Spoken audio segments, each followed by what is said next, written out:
And to Syria now, where it's just been over a month since Bashar al-Assad was toppled by Islamist-led rebel forces. Among the many groups hoping for greater representation in the new Syria is the country's Kurdish minority.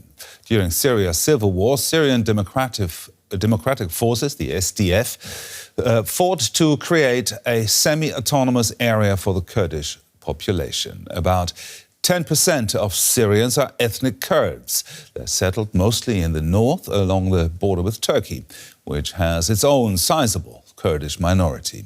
The Syrian border city of Kobane is home to some 50,000 people, and local Kurds are increasingly fearful that Turkey could try to seize their city.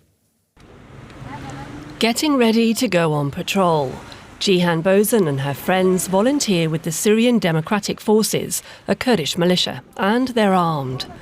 They're proud of their city Kobane, a symbol of the Kurds' resistance and their victory over the so-called Islamic State terrorist group. But they're worried.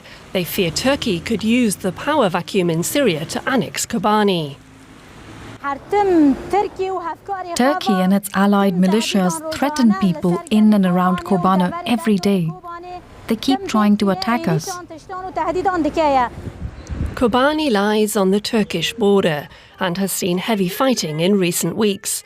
Funerals for Kurdish fighters killed by pro-Turkish militias have become a regular occurrence.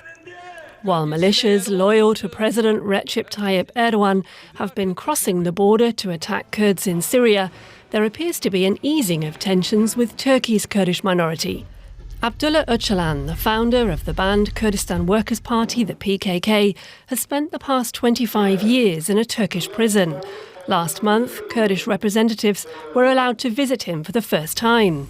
Öcalan is reportedly considering calling on PKK fighters to lay down their arms to facilitate peace in the region. Such a call from him would likely influence Kurds in Syria too. A visit to Damascus by the foreign ministers of Germany and France earlier this month underscored the growing international pressure on Syria's new leaders to do their part. We made it clear that the inclusion of all groups is essential for the political process, especially the security of Kurds. The message from Germany's top diplomat heard loud and clear on the streets of Kobane. We Kurds like what she had to say, but we also want to hear her say the same thing in Turkey to secure our rights.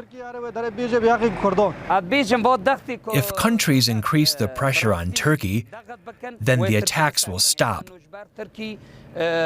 Turkey is a member of NATO, and everyone wants peace these days. I think other countries can stop Turkey, especially the United States, with their bases in Kobane and on the Euphrates. If they want to stop Turkey, they can. Back at Cihan Bozan's house, the power is out again. She blames Turkey for targeted infrastructure attacks. She says she will keep up the fight. I do my duty both at home and outside of the home. We go to the checkpoints at night and we carry weapons to protect our people. Her hope is that one day toys will be the only guns that her children know, and that in the new Syria there will be room at the table for Kurds. Now let's get an expert view on this. Hurcan Aksoy is the head of the Center for Applied Turkey Studies at the German Institute for International and Security Affairs. Dr. Aksoy, what's your take on this? Do you believe that Turkey is actually trying to move into Kobane or even annex it, as some people in our report have feared? Turkey has been threatening to have a military operation in the last 1.5 years, actually. But right now, if we listen to the speeches of the Turkish Foreign Minister, Hakan Fidan, Turkey first waits that the Syria's transitional government under the HTS should take serious steps to preserve the country's territorial integrity and disband the YPG, part of the Syrian Democratic Forces that controls northern Syria. But if HTS is not able to do that, then Ankara is warning that it will launch a cross-border offensive against the Kurdish YPG militia, although we see that there are Turkish bombardments on the eastern of Euphrates in the last couple of days.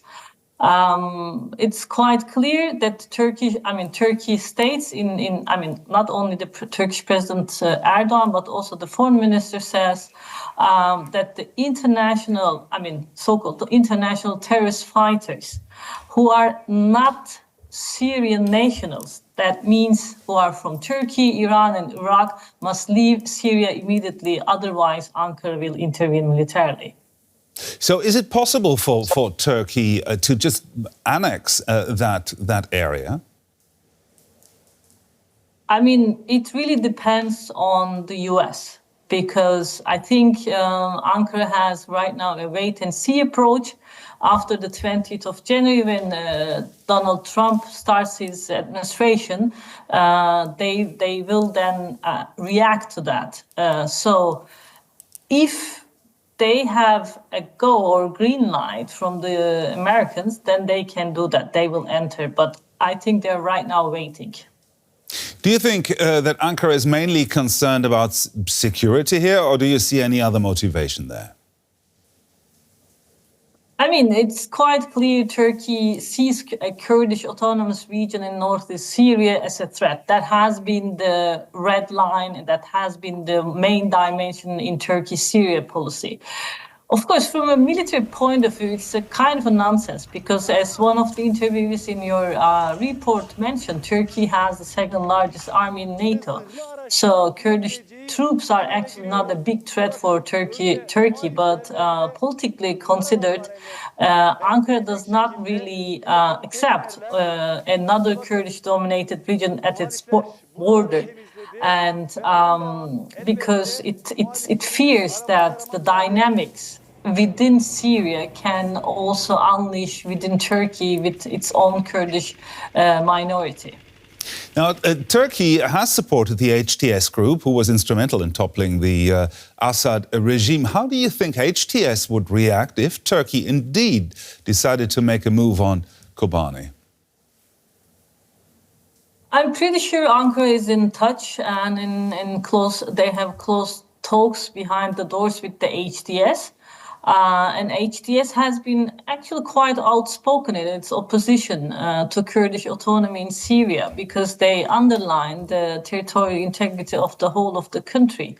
So, but Jolani, the head of the interim government, said that the Kurds are an integral part of the Syrian society. So, he said the country's new defense ministry will include also Kurdish forces in its ranks. But the important thing is, of course, the constitutional guarantees for the Kurdish-controlled autonomous region.